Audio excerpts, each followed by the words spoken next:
My name is Bashar. I was born in Iraq, in Baghdad, the capital. When I was 8, Mum, Dad, my 2 sisters and I, we came to New Zealand. At the time, we lived when Saddam Hussein was still in power.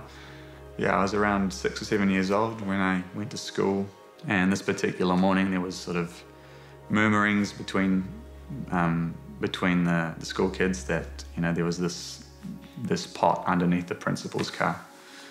The rumor was that, you know, it's potentially a bomb. Now, at that age, you know, I wasn't really afraid. I didn't really comprehend just how serious that was.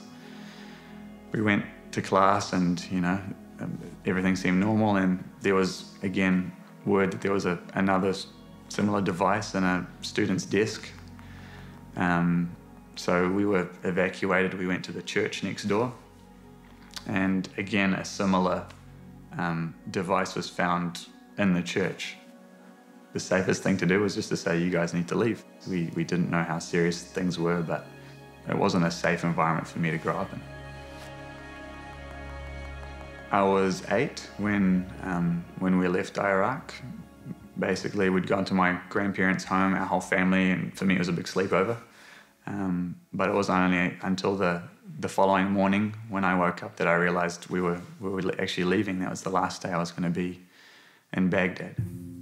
It was risky. It wasn't sort of looked well upon to leave the country, and in a lot of ways people would get turned back at the border to say, you know, you're not leaving. Our family said we were going to a wedding in Jordan. Essentially, we packed our bags. I found out the morning that we were leaving and we weren't coming back. I know for some friends of ours, basically, for them, they put cash in soap bars to make sure that it wasn't sort of picked up during the inspection across the border. So we had to be really creative in how we left our country. I knew I didn't want to step away from who I am and where I've come from. But at the same time, I started to think more about, you know, what is it about my culture that's good, and what is it about this Kiwi culture that I could be learning from.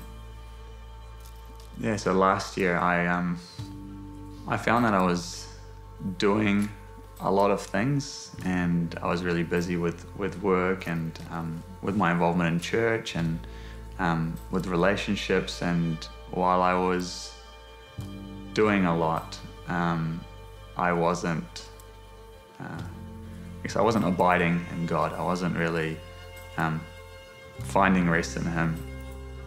I've found that when I realize my identity comes from who God says that I am, and I don't need to do anything or behave a certain way for Him to love me, then I can find rest in knowing that. I mean, looking back now and seeing what's on the news or reading articles about what's happening in Iraq or in Syria, it's really unreal. When you grow up, especially as a boy, you have to do compulsory military service. So I guess I was really lucky that we'd already moved here, and at the time I was in school. Whereas had we stayed, it could have been a very different reality for me.